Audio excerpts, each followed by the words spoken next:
धरासू में गंगा को बिजली बनाते देखना। धरासू यानी मनेरी भाली परियोजना का दूसरा चरण। यहाँ घाटियाँ बहुत गहरी थीं। अब तक की यात्रा में सबसे गहरी घाटियाँ यहीं दिखीं। ख्याल आया कि इसी गहराई को देखकर यहाँ टिहरी डैम बना होगा। सड़क से नीचे झांक कर देखने में डर लगता था। चलते चलते एक जगह देखा कि दूर नदी के किनारों को करीने से सजाया गया है और दूसरी ओर अलग तरह की एक बड़ी सी बिल्डिंग है। पहले तो मेरी समझ में नहीं आया कि बात क्या है। आगे बढ़ता चला गया। पहाड़ में दिखना नज़र का धोखा है। चीज़ें बहुत पास दिखती हैं, उनके पास पहुंचना चाहो तो दूर हो जाती हैं। पूछने पर पता चला कि यही धरासू है। उत्तर काशी की झील में जो गंगा का पानी रोका जाता है, टनल के सहारे यहीं लाया जाता है और उससे बिजली का उत्पादन यहीं होता है। मन में जिद थी कि चाहे कुछ भी हो जाए, आज गंगा बिजली कैसे बनाती है देखना है। पुल के पास चाय की दुकान पर बैठ गया। पहले पूरी सूचना प्राप्त करना है, फिर तरीका ढूंढना है। जान पहचान होते ही बात भी आरंभ हो गई। पहाड़ में मैंने एक अलग तरह का चौकन्नापन देखा है। आप किसी और मतलब दूसरे आदमी से बात कर रहे हैं, मगर तीसरा आदमी भी उसे गौर से सुन रहा है और समझ रहा है। मैंने एक आदमी जिनका नाम उत्तम नाथ सिंह था, उनसे पूछा कि क्या हम देख सकते हैं कि यहाँ बिजली का उत्पादन कैसे होता है। उसने कहा कि नहीं। उसके बगल में खड़े आदमी ने कहा परमिशन मिल जाए तो देख सकते हैं। मैंने कहा कि परमिशन कौन देता है। उसने कहा आप गेट पर जाएंगे तो पता चलेगा। वह आदमी जो अब तक चुप था और मेरी बात सुन रहा था, बोल पड़ा, अरे आप परेशान क्यों होते हैं।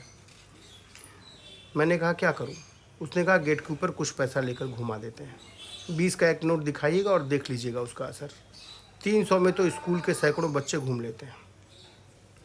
कहकर हंसा। वह मोटरसाइकिल पर सवार होकर निकल गया। रास्ता मिल गया था। एक था निवेदन का और दूसरा था प्रलोभन का। मैं दोनों के लिए तैयार। रास्ता बदलकर उस ओर मुड़ गया जिधर पुल था। भागीरथी पर बने पुल को पार कर मैं दाहिनी ओर मुड़ गया जहाँ बिजली का उत्पादन होता है। रास्ता सुनसान। पहाड़ कई जगह से भरभरा कर गिरे हुए मगर सजे। सजावट का अलग समीकरण था कि सब कुछ सुंदर लगे। सड़क पर कई जगह खतरे के प्रति आगाह करते सूचना पट भी थे, जिनमें छुपा था उनका भय। कुछ दूर चलने पर सड़क पर एक मरा और कुचला हुआ सांप दिख गया। बेचारा उतर आया होगा सड़क पर। इस इलाके में ये सांप बहुत होते हैं और इस सड़क पर रोज ही 1-2 सांप मरते हैं। भयानक सूचना थी मेरे लिए। लगा कि विकास के नाम पर सांप की तरह ही प्रकृति को भी कुचला जा रहा हो। मैं गेट पर पहुंचा। मुझे किसी तरह अपने मिशन में सफल होना था, इसलिए अतिशय विनम्रता के साथ गेटकीपर को नमस्कार किया। वह चौंका, क्योंकि अमूमन मेरे जैसे लोग किसी गेटकीपर को प्रणाम नहीं करते। जब बताया कि मुंबई से हूँ और फिल्म तथा सीरियल लिखता हूँ तो मेरा आई कार्ड मांगा। आई कार्ड देखने के बाद थोड़ा नरम हुआ। इसके बाद मैंने जी भर के उस इलाके और साइंस को दूसरा भगवान बताकर उसे प्रभावित किया। मैंने उसे यकीन दिला दिया कि वाकई मैं दर्शन का इच्छुक हूँ। अब वह मेरे रंग में रंग गया और उसने भी गर्व से कहा कि स्कूल के बच्चे इसे देखने आते हैं। दूर दूर से इंजीनियरिंग के छात्र आते हैं यह देखने और सीखने के लिए कि कैसे यहाँ गंगा से बिजली निकलती है। यह मेरे लिए एक महीन संकेत था। स्कूल के छात्र, इंजीनियरिंग के छात्र, मतलब गंगा और उस जैसी नदियों को बांधने और पहाड़ों को बर्बाद करने की सेना बनाई जा रही है। सरकार लगी है उसमें, लगे हैं उद्योगपति। शिक्षा निजी हाथों में जाएगी। शिक्षा का काम ज्ञान नहीं, सेना तैयार करना है। शिक्षा इस लूट तंत्र के सैनिक तैयार कर रही है। जो इस लूट तंत्र का महारथी होगा, सफल इंसान होगा। मेरी बातों और 50 के एक नोट का गेटकीपर पर अच्छा असर हुआ और वह अपने किसी अधिकारी को फ़ोन कर पूछा। जब वह बात कर रहा था उसकी भाषा में अतिशय आग्रह था। लेखक हैं सर। मुस्कुराकर मुझे देखा और कहा परमिशन मिल गया। मैं खुश हो गया। मेरा नाम पता एक रजिस्टर पर नोट करने के बाद उसने आदर के साथ मेरे संग एक आदमी को भेजा जो मुझे घुमा सके, मुझे वहाँ की एक एक बात समझा सके। अपने कानून का पालन करने के लिए उसने मेरा सामान और कैमरा गेट पर रख लिया। मुझे लगा कि अगर यह उसका घर होता तो मुझे भोजन के लिए भी पूछता। उसका भेजा हुआ आदमी मुझे लेकर बढ़ा और ऊपर दिखाकर बताया कि सर यहाँ कैमरे लगे हुए हैं जो 24 घंटे सब पर नज़र रखते हैं। मैंने हामी भरी। बहुत ज़रूरी है यह। सजावट जम के हुई थी। जगह तो स्वर्ग लग रही थी। रच रच कर स्वर्ग बनाया गया था। चारों ओर देखने के बाद नज़र जहाँ जाती चिपक जाती। बाहर के सुरम्य वातावरण से चलते हुए हम एक बहुत बड़े हॉल में घुस गए। पहली नज़र में लगा बाप रे, यहाँ खर्च तो हुआ है। चारों ओर मशीनें ही मशीनें, आदमी कोई नहीं दिखा। अचानक मुझे एहसास हुआ कि तेज़ आवाज़ कानों में आ रही है। किसकी आवाज़ है यह? कैसी आवाज़ है यह? कहीं यह गंगा की आवाज़ तो नहीं? अचानक मन में ख्याल आया तो लगा जैसे चीख रही हो गंगा। दूर से सुनाई देती अनजान वध स्थल की चीख थी वह। जैसे जैसे आगे बढ़े आवाज़ तेज होती चली गई। कुछ दूर आगे बढ़ने पर इतनी तेज हो गई कि आपस की बातचीत भी सुनाई नहीं दे रही थी। हॉल को पार करके हम एक और उतने ही बड़े हॉल में समा गए। वहाँ बहुत बड़ी बड़ी मशीनें थीं। कई जगह पर लाल और हरे कई बटन जल रहे थे। लगा कि यह उन अधिकारों का कमरा है, उन हथियारों का कमरा है जिससे मेरी गंगा को नियंत्रित किया जाता है। मैं डरने लगा। पता नहीं कौन सा बटन किस कमाल के हों। यह तकनीक की वही सेना है जिसे गंगा पर नियंत्रण करने की ट्रेनिंग दी गई है। उसके बीच एक सिरे पर एक आदमी बैठा था। यह नियंत्रण कक्ष था और वहाँ पर एक ओवरसियर की 24 घंटे ड्यूटी थी। इतना बड़ा तंत्र एक ओवरसियर के हवाले। ओवरसियर से बात हुई। मैंने उसी तरह प्रेम से व्यवहार किया। वह भी खुश हुआ। उस कमरे में चाय पिलाई और मुझे वहाँ तक घूमने की इजाज़त दे दी जिसे वहाँ डेंजर जोन माना जाता है, जहाँ बाहर के लोग नहीं जाते। यहाँ मेरे घूमने के लिए पास बना और हम हाथ में लेकर चल पड़े। मेरे साथ चल रहा आदमी सावधान था। आगे आगे संभल कर चल रहा था जैसे घर में नहीं जंगल में हो। मेरी समझ में नहीं आया कि यह भय किसका था। गंगा की आवाज़ तो बहुत भयावह थी। वह मुझे सीढ़ियों के सहारे नीचे ले गया और वहाँ भी तेज आवाज़ थी, मगर पहली बार मुझे इस आवाज़ में करुणा दिखी, यानी कहीं हमारी गंगा चीख रही थी। लगा कि पानी की एक बहुत बहुत मोटी जलधारा ऊपर से गिर रही होगी और गंगा दहाड़ रही होगी। चारों ओर नज़र घुमाकर देखा, वहाँ गंगा नहीं थी। मंदिर के गुंबद की तरह चौड़ी आकृति के 5 लोहे के गुंबद थे, मजबूत थे।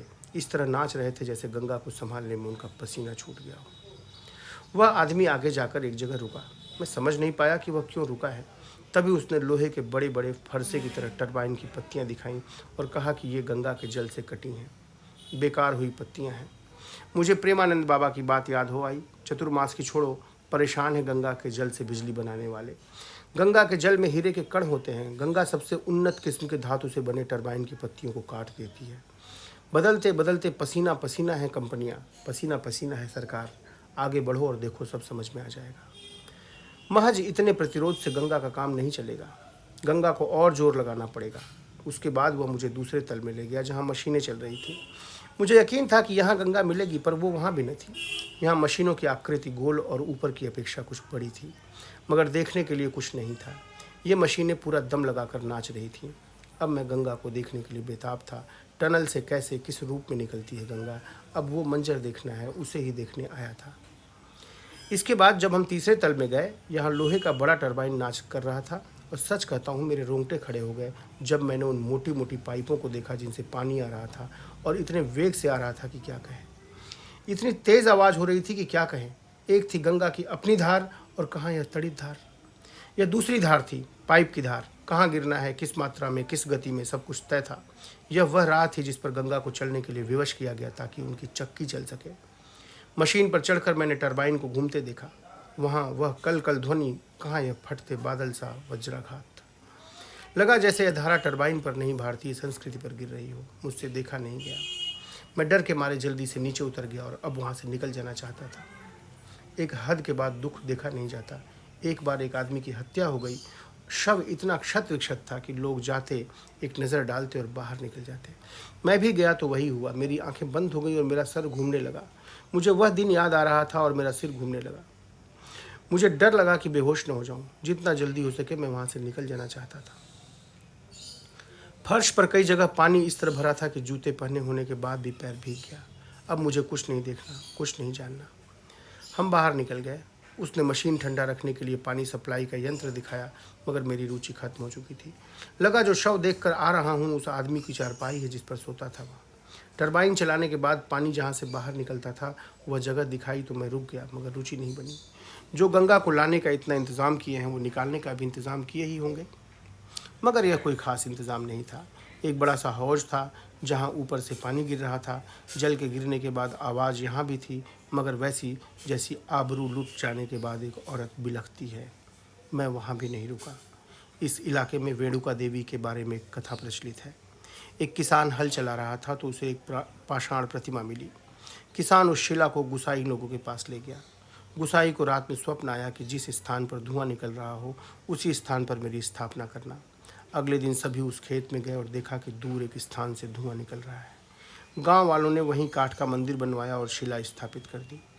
मुझे लगा कि काठ के मंदिर में बैठी वेणुका बिलख रही हैं। चाय की दुकान पर दूसरी बार बैठने के बाद मुझे यहाँ की हकीकत का आभास हुआ। इस परियोजना के कारण इस इलाके में विस्थापन बहुत अधिक हुआ है। एक दो नहीं, सैकड़ों गांव विस्थापित हुए हैं और उन्हें विस्थापन का मुआवजा भी नहीं मिला, न कंपनियों का न सरकार का। इनके खेत कट कट कर गिर गए, इनको कोई मुआवजा नहीं मिला। यहाँ दयनीयता की हद तक गरीबी है। हर रोज़ एक दो परिवार गांव छोड़कर भाग रहे हैं। एक पत्थर खत्म कर देता है नदी का संतुलन। पत्थरों की बारिश में कहाँ टिकेंगे ये घर, ये गांव।